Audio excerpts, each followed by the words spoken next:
Today I'm talking about sad.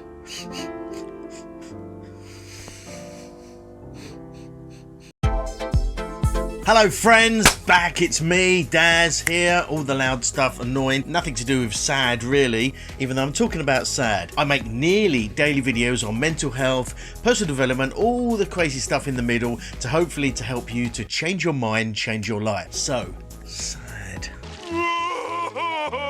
What am I talking about sad? Well, I'm not talking about that kind of sad, I'm talking about sad as in Seasonal Affective Disorder. What? Now, of all acronyms, this has to be the best one ever because you sort of feel sad when you have SAD. So if you're sad, you're sad. It makes lots of sense, but it's just a ramble and not really a big brain moment for me. Dumbass. So essentially I want to kind of talk about some of the symptoms and signs and things like that of Seasonal Affective Disorder and maybe sort of explore it a little bit deeper because I think it's something that maybe a lot of people know about, but some people don't really understand what it is. And is it a real thing? Is it a real mental condition? Or is it not? Or is it just some that people say? Wait, what? So I want to kind of delve into it a little bit more and see, you know, kind of what the thing is. Now, you might have noticed I've gone super Christmassy. Yes, I've blown the budget on Christmas decorations, as you can see. I've blown two whole English pounds on some tinsel just to make it a little bit more Christmassy. Why not? You know, I'm really pushing the boundaries of decoration. So what are the symptoms of Seasonal Affective Disorder or SAD? I don't know. Well, one of them is persistently low mood. Feeling really just crappy. I suppose you could explain it as just feeling like a classic English summer, which is basically just rain, grey, and all that kind of crap. Now, I often say that England has two seasons, grey and then slightly less grey for those 2 days in June. Now, obviously that's a bit of an exaggeration, but I think England's quite famous for having lots of grey, rainy weather. But the whole sad thing is feeling almost like the winter blues, feeling sort of down and crappy and a bit low, and I'd, you know, go as far as to say depressed without any specific reason. So if you've had a breakup or a death or something like that, there's an obvious catalyst for the feeling of being depressed, and some people may be affected more than others, that's fine. But with SAD, there's no catalyst, there's no reason, there's nothing that's kicked it off other than the season. And so that sort of just that depressive mood and just feeling just down and crappy where the nights are longer, there's less daylight. So that's one of the signs, that's just that perpetual low mood. No, sir, I don't like it.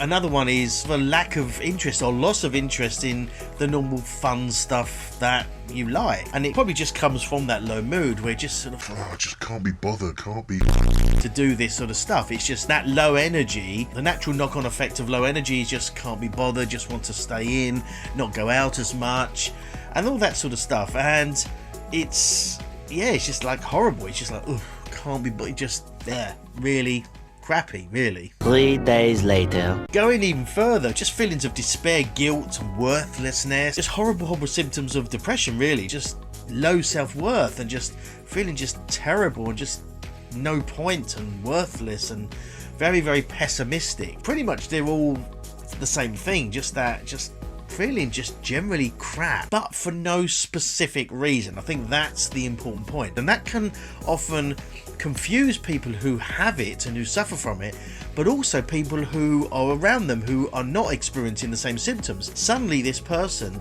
has got this sort of low mood and low energy and just lethargy and things like that, and people are like, What's wrong? and it's a sort of a weird one. Clinically fed up, boo-hoo. Another one is just being tired, said low lack of energy and just wanting to sleep all the time, you know, not just sleep at night but sleep in the day, have a nap, almost like hibernate.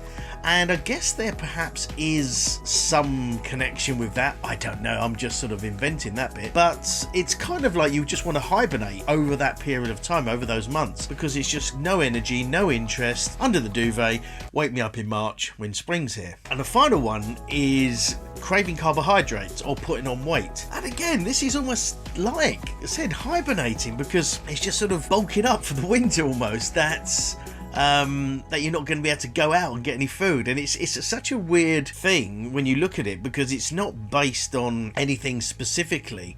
It's just based on light, and that's the issue. It's that lack of sunlight that is believed to cause it, and that's why it's caused by the season, because as the winter months come in, the days get shorter and shorter, and there's less sunlight, and it's more rainy and grey and things like that. And that lack of, I guess, UV light, well, I'm not a scientist, not super big brain, but that lack of light is the thing that you're craving. And therefore, if you do suffer from this condition, then that lack of light is the thing that's sort of driving you into your almost hibernation situation. And that rhymes. Amazing.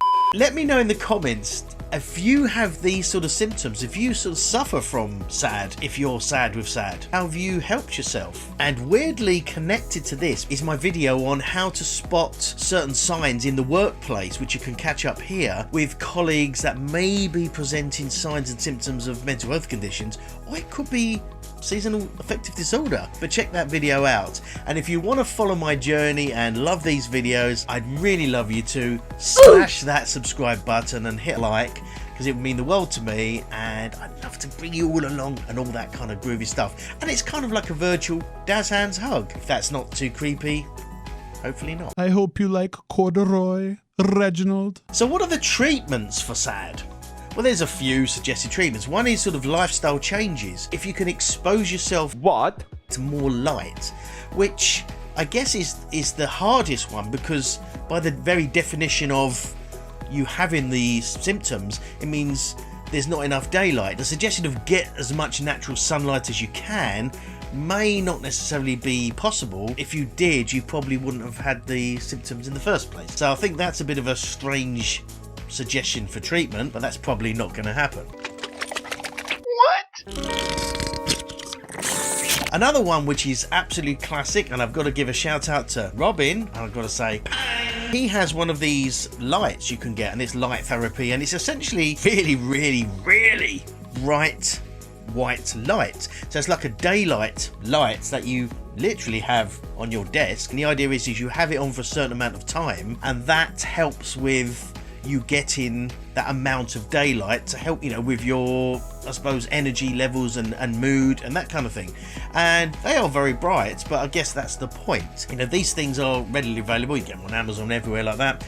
But it's said that, you know, that's a big help to have that kind of that white light, and I guess it's the frequency of the light that you're getting can really help. It would be nice if you could come and visit me sometime. The next one is therapy, basically. It's like talking therapies, whether that's CBT or other kind of talking therapies. And this, I think, highlights how much this condition can actually affect people. Because when you start getting into the area of therapy, and the next point I'm going to say is medication, then it really does highlight this as an actual real mental health condition. Because if you're going down the route of therapy, whatever that may be, then it sort of legitimizes it as a real condition, if it wasn't thought of as a real condition before. Oh yeah. And it's very interesting how that's now a suggestion of a way to kind of get over it, because if you are struggling over those months with that low mood and that kind of depression and that real lethargy and want to sleep all the time and effectively hibernate, that the suggestion of then getting therapy and working it through that way is very interesting. Because if you've had a bereavement or a relationship end and then you work through that with therapy or medication, there's a sort of a thing that you're working out. There's nothing to pin the blame on particularly other than the lack of light.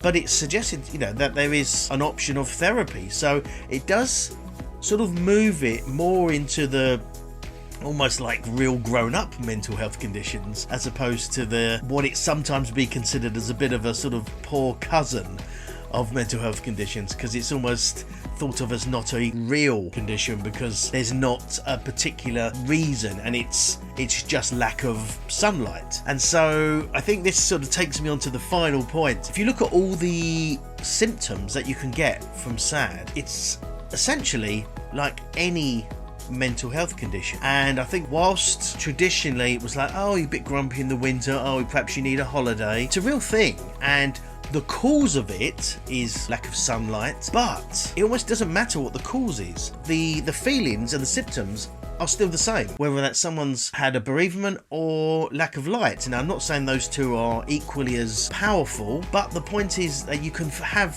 strong feelings to both, and therefore it has to be treated accordingly, not judged and just accepted that it is a cause of depression to some degree. Like I said before, whereas I think SAD has always been thought of as perhaps the sort of the poor, illegitimate cousin of real mental health conditions. It's quite refreshing, actually. I think more and more it's becoming better understood and seen, I said, as a legitimate condition. People still struggle with it, and people still struggle with it, you know, severely. And so being more open about it and being more accepting of it, like any mental health condition, is going to make the world a much better place, and I think help the people who are struggling with it, again, talk about it to get the help they need. And the more we accept and talk about any mental health condition, the better we all are. Yes, sir, I like it.